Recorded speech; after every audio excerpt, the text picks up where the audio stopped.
ketiga, tata cara penetapan sanksi administratif sebagaimana yang dimaksud dengan ayat 1 diatur lebih lanjut dalam peraturan perundang-undangan. Jadi nanti ada aturan lainnya ya, yang lebih rinci. Kalau tadi ada sanksi administratif, kemudian di pasal 61 ada sanksi pidana. Pasal 61, penuntutan pidana dapat dilakukan terhadap pelaku usaha atau pengurusnya. Pasal 62 ayat 1, perilaku usaha yang melanggar ketentuan sebagaimana dimaksud dengan pasal 8, pasal 9, pasal 10, pasal 13 ayat 2, pasal 15, pasal 17 ayat 1, huruf A, huruf B, huruf C, huruf E, ayat 2, dan pasal 18 dipidana dengan pidana penjara paling lama 5 tahun atau pidana denda paling banyak 2 miliar rupiah. Yang kedua, ayat kedua, pelaku usaha yang melanggar ketentuan sebagaimana dimaksud dengan pasal 11, pasal 12, pasal 13 ayat 1, pasal 14, pasal 16, pasal 17 ayat 1, huruf D dan huruf F dipidana dengan pidana penjara paling lama 2 tahun atau pidana denda paling banyak 500 juta rupiah. Ayat 3 dari pasal 62, terhadap pelanggaran yang mengakibatkan luka berat, sakit berat, cacat, tetap, atau kematian diberlakukan pidana yang berlaku. Kemudian ada pasal 63, terhadap sanksi pidana sebagaimana dimaksud oleh pasal 62, dapat dijatuhkan hukuman tambahan berupa A. perampasan barang tertentu, B. pengumuman keputusan hakim, C. penggantian ganti rugi, D. perintah penghentian kegiatan tertentu yang menimbulkan kerugian konsumen, E. kewajiban penarikan barang dari peredaran, atau F. pencabutan izin usaha. Itu untuk hukum positif pada Undang-Undang RI nomor 8 tahun 99 di perlindungan konsumen. Kita lanjut pada undang-undang yang berikutnya. Yang keempat, Undang-Undang RI nomor 40 tahun 99 tentang pers. Di pasal 13, perusahaan pers dilarang memuat iklan, titik 2, A. yang berakibat merendahkan martabat suatu agama atau suatu pengganggu kerukunan hidup antar umat beragama, serta bertentangan dengan rasa kesusilaan kemasyarakatan. Rasa kesusilaan masyarakat. B. Pers dilarang memuat iklan B. minuman keras, narkotika, psikotropika, dan zat adiktif lainnya sesuai dengan ketentuan peraturan perundang-undangan yang berlaku.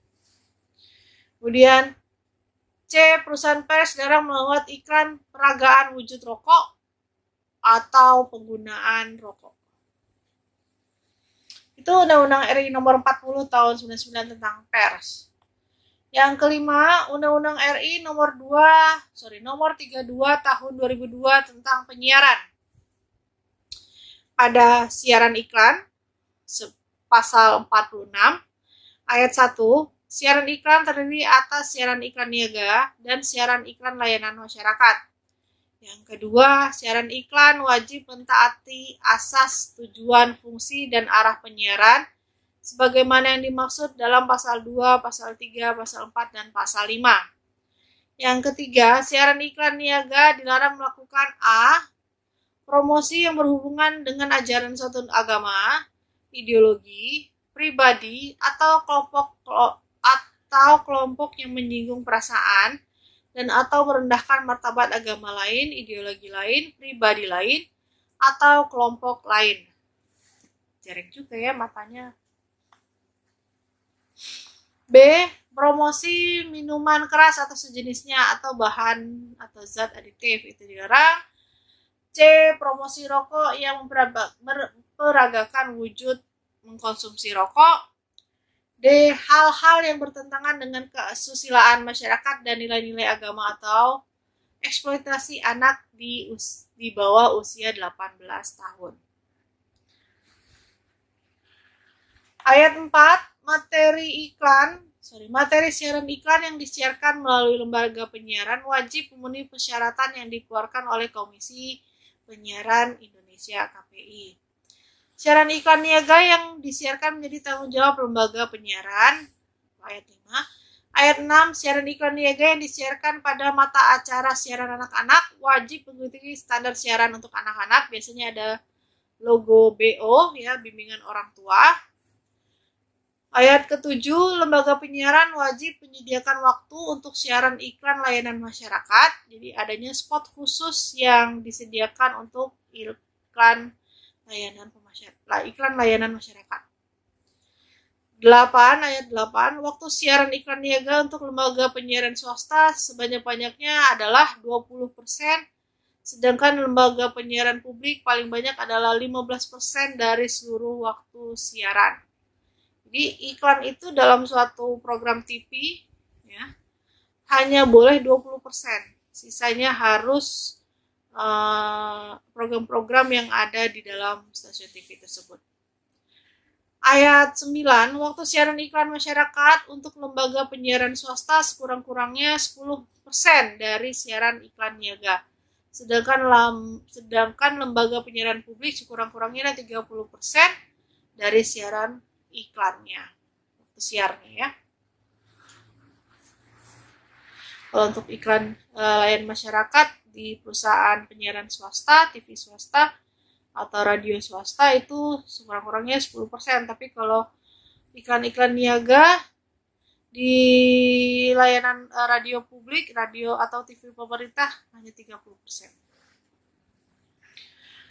Ayat 10, waktu siaran lembaga penyiaran dilarang dibeli oleh siapapun untuk kepentingan apapun kecuali untuk siaran iklan. Jadi hanya boleh membeli waktu siaran itu untuk iklan, tidak boleh untuk melakukan hal-hal lain. Ayat 11, materi siaran iklan wajib menggunakan sumber daya dalam negeri. Nah, makanya untuk di Indonesia itu materi iklan, baik talent maupun semuanya itu harus punya Indonesia. Ya, jadi kalau misalnya ingin ada yang di luar, biasanya punya izin khusus. Kita lanjut yang ke-6, Undang-Undang RI nomor 7 tahun 96 tentang pangan. Di sini ada pasal 33 yang menyatakan bahwa pada ayat 1 itu setiap label atau iklan tentang pangan yang diperdagangkan harus punya keterangan mengenai pangan dengan benar dan tidak menyesatkan. Ayat 2, setiap orang dilarang memberikan keterangan atau pernyataan tentang pangan yang diperdagangkan melalui, dalam dan atau dengan label iklan apabila keterangan dan pernyataan tidak benar atau menyesatkan. Jadi nggak boleh menyesatkan, pasti, ya. Di pasal 34 di Undang-Undang RI nomor 7, setiap orang yang menyatakan bahwa label atau iklan pada pangan yang diperdagangkan adalah sesuai dengan persyaratan agama atau tertentu bertanggung jawab atas kebenarannya atas pernyataan berdasarkan persyaratan agama atau kepercayaan tersebut. Itu untuk Undang-Undang RI nomor 7 tahun 96 tentang pangan. Yang ketujuh, ada Peraturan Pemerintah Republik Indonesia tahun nomor 69 tahun 99 tentang label dan iklan pangan. Di bab 3 ada iklan pangan, bagian pertama umum, pasal 45. Ayat 1 maksudnya, setiap orang yang memproduksi atau memasukkan ke dalam wilayah Indonesia pangan untuk diperdagangkan dilarang memuat pernyataan atau keterangan yang tidak benar dan atau yang dapat menyesatkan dalam iklan tersebut. Ayat 2-nya, penerbit, pencetak, pemegang izin radio atau televisi, agen atau medium yang dipergunakan untuk menyebarkan iklan, turut bertanggung jawab terhadap isi iklan yang tidak benar, kecuali yang bersangkutan telah mengambil tindakan yang diperlukan untuk meneliti kebenaran isi iklan tersebut. Jadi, ketika agensi membuat iklan dan ingin memasangnya pada suatu media massa, si penerbit, pencetak, pemegang izin radio atau televisi atau agen atau orang-orang yang bekerja untuk mempublikasikan itu wajib melakukan sensor sebenarnya ya. Wajib melakukan pengecekan apakah isi pesannya ini sudah benar ya. Jadi jangan sampai kena imbas, turut bertanggung jawab terhadap isi iklan yang disebarkan. Di ayat 3 pada pasal 5 untuk PPRI nomor 69 tahun 99 label iklan dan iklan pangan, label dan iklan pangan. Untuk kepentingan pengawasan, penerbit, pencetak, pemegang izin siaran radio atau televisi, agen atau medium yang dipergunakan untuk menyebarkan iklan dilarang merahasiakan identitas, nama, dan pemasang iklan. Jadi harus jelas-jelas menyebutkan ya, harus tidak ada yang disembunyikan. Pasal 47, iklan dilarang dibuat dalam bentuk apapun untuk diedarkan dan atau disebarluaskan dalam masyarakat dengan cara mendiskreditkan produk pangan lainnya. Ya, jangan untuk mengejek gitu ya. Ayat 2, iklan dilarang semata-mata menampilkan anak-anak di bawah usia 5 tahun dalam bentuk apapun kecuali pangan tersebut diperuntukkan bagi anak-anak di bawah 5 tahun. Nah, biasanya ini makanan-makanan khusus bayi hanya boleh dikonsumsi oleh bayi, dan talentnya atau bintang iklannya ya harus memang anak bayi yang sesuai dengan umur. Yang ketiga, ayat ketiga, iklan tentang pangan olahan tertentu yang mengandung bahan-bahan dengan kadar tinggi yang dapat membahayakan atau mengganggu pertumbuhan atau perkembangan anak-anak dilarang dimuat dalam media apapun yang secara khusus ditujukan untuk anak-anak.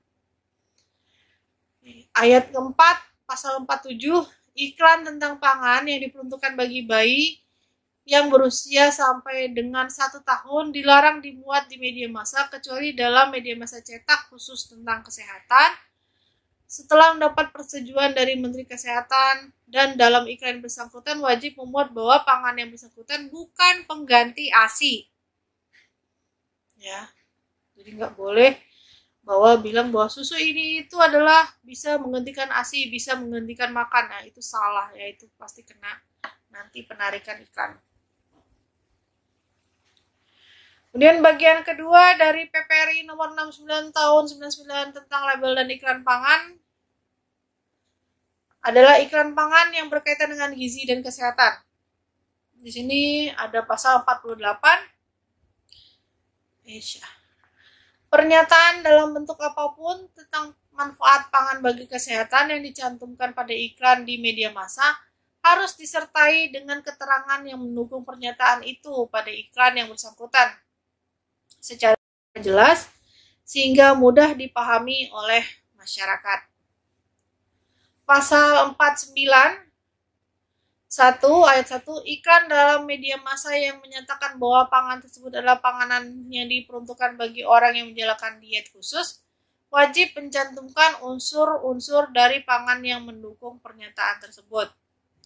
Ayat 2 dari pasal 49, selain keterangan bagaimana yang dimaksud di dalam ayat 1, iklan tersebut wajib pula memuat keterangan tentang kandungan isi serta dampak yang mungkin terjadi apabila dikonsumsi oleh orang lain yang tidak menjalani diet khusus tersebut.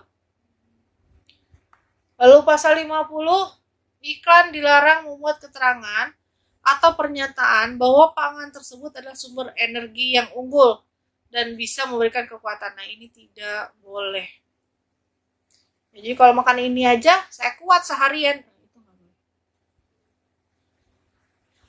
Lalu bagian ketiganya, tentang iklan pangan untuk orang tertentu di pasal 51. Iklan tentang pangan yang diperuntukkan bagi bayi atau anak di bawah umur 5 tahun wajib memuat keterangan mengenai peruntukan makanan tersebut.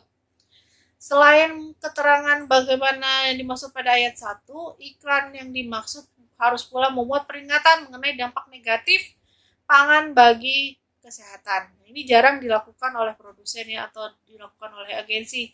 Bahwa kalau makan makanan yang ini apa dampaknya itu jarang sekali ya. Palingan hanya ada di tulisan di produk-produk obat. Nah, Nah, jika terdapat pemakaian yang rutin atau berlanjut, silakan hubungi dokter, boleh enggak mengkonsumsi produk. Kalau untuk makanan jarang sekali ya ada seperti itu. Di pasal 52, iklan tentang panganan olahan, iklan tentang pangan olahan yang mengandung bahan yang dapat mengganggu pertumbuhan atau kesehatan anak, wajib memuat peringatan tentang dampak negatif makanan tersebut bagi pertumbuhan dan kesehatan anak. Ini juga jarang ya dilakukan. Pasal 53, iklan dilarang memuat pernyataan atau keterangan bahwa pangan yang bersangkutan dapat berfungsi sebagai obat. Makanan tidak boleh diinformasikan sebagai obat. Bagian keempat, iklan yang berkaitan dengan asal dan sifat bahan pangan. Di sini ada pasal 54.